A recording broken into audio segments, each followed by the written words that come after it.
Ladies and gentlemen, boys and girls, children of all ages, welcome to the channel. It's your boy, World of Wrestling, here today to discuss about the WWE Monday Night Raw episode that took place yesterday on October 24th, 2022 review. I'm going to say this very short and sweet. This show fucking sucked. There was nothing worthy on this show. We had comedy show after comedy show hour with R-Truth and the mac and cheese in Charlotte, North Carolina. They were talking about we had Johnny Gargano with a whistle still. That was a little cheesy itself.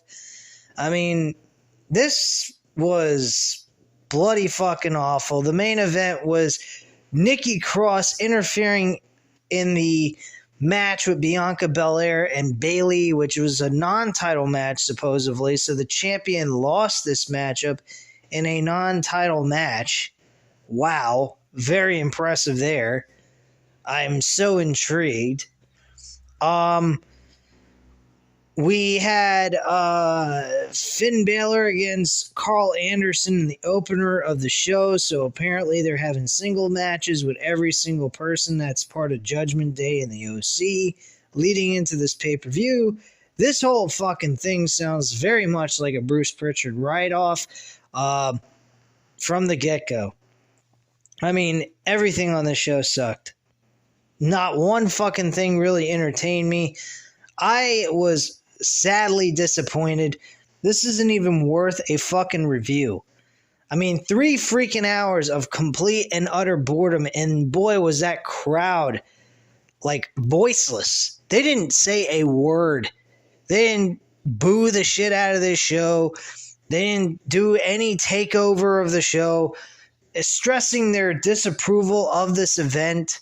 This was a very, very poor Raw show written by Triple H supposedly, but it seemed more like I was going back through time and having Bruce Pritchard and Vincent Mann write the show for us.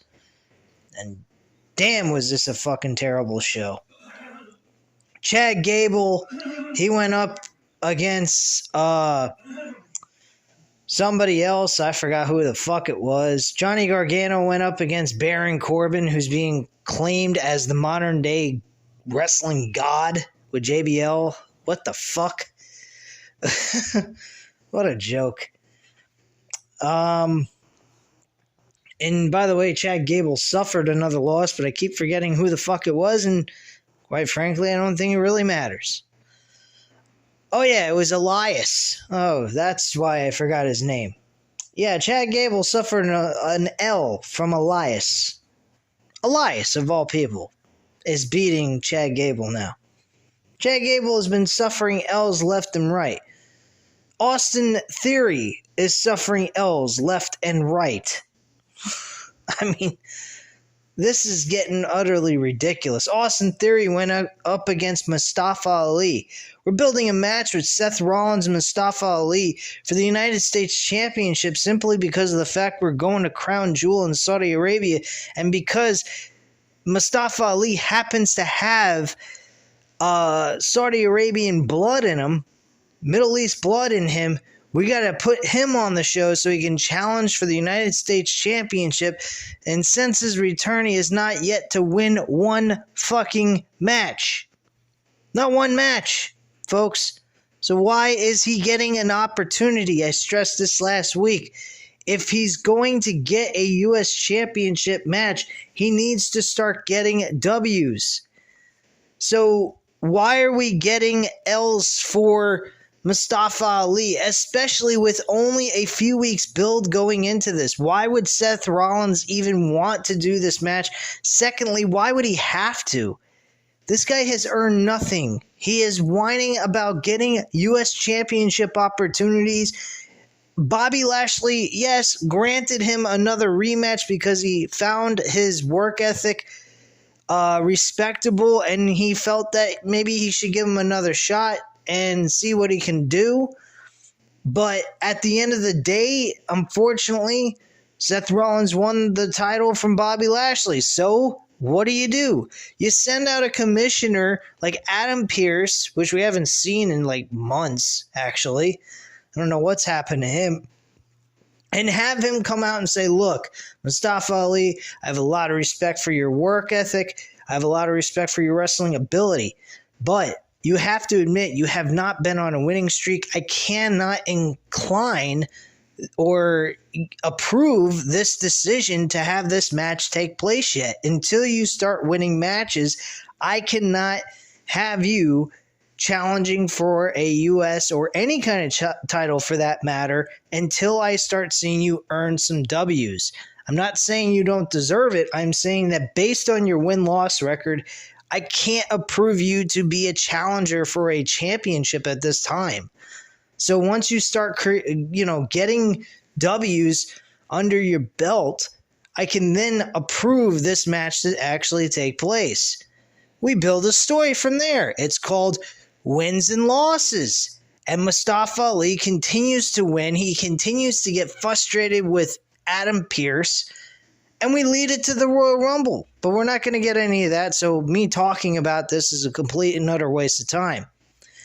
But yeah, there should be a story going on here where Mustafa Ali needs to build up a lot of W's for the next couple of months between now and the Royal Rumble.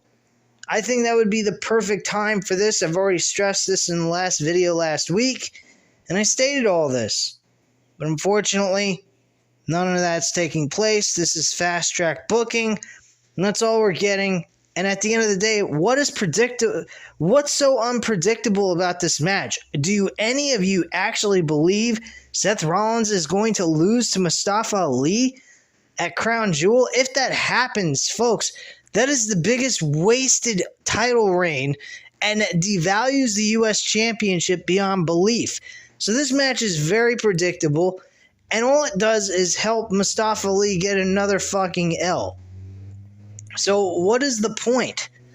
He has no reason to be challenging for a championship. If we had Mustafa Ali getting a lot of W's leading into this pay-per-view, then I would say, yeah, let's go ahead and book the match. This makes a lot of sense. It's in his hometown and everything else. We got a story here, but there is no story. It's just, let's throw a match together because it's in Mustafa Ali's hometown, or his home country, I should say, because that's where his ancestors came from. Who the fuck cares? We need a story to make it meaningful. If it doesn't have a story behind it, there's no reason to book the match. None. We don't have Kevin Owens on the show. Kevin Owens hasn't been on the show for weeks. He's nowhere to be found. Is he injured? I mean, we had Tommaso Ciampa mention on the show that he's supposedly injured by Johnny Gargano, saying that he got a text message from him about that and why he's been gone. So we got an explanation why Tommaso Ciampa's been gone. Hopefully that's not true. I hope that's not the case. I hope he's just off television for the sake of being off television. But to build a storyline that Dexter Lumis and The Miz is booking together, we still haven't got an answer to that bullshit. I don't even know what the fuck that is. Supposedly Johnny Gargano knows a little secret that The Miz has that Miz refuses to spill the beans about, and supposedly next week, if he doesn't, Johnny Gargano is going to spill the information to everyone else publicly. Okay. Well, that sounds absolutely, I don't know. I don't know what to say about that. All this time, and then Johnny Gargano has known all this information? What the hell has he been doing, straddling around with fucking Kevin Owens? Apparently Kevin Owens decided to go and disappear somewhere.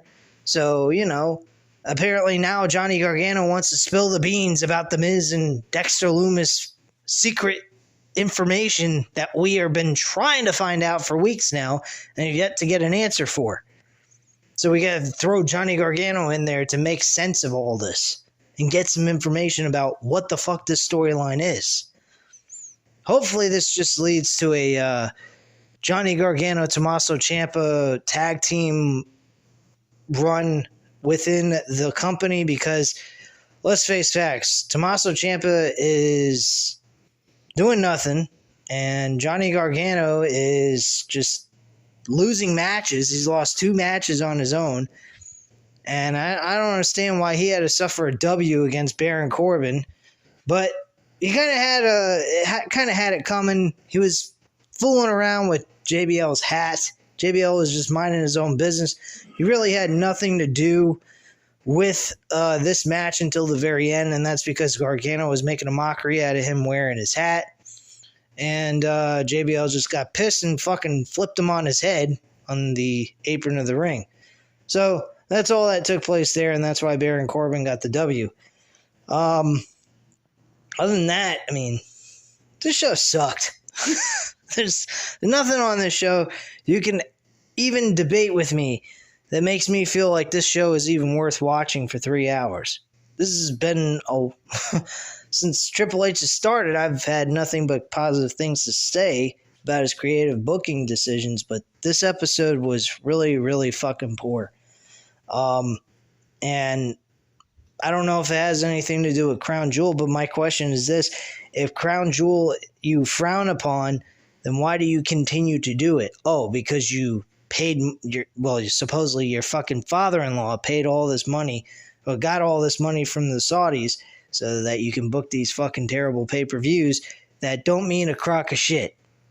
So if you're not going to put any effort into it, figure out a way to stop having to go to Saudi Arabia because you don't respect their country.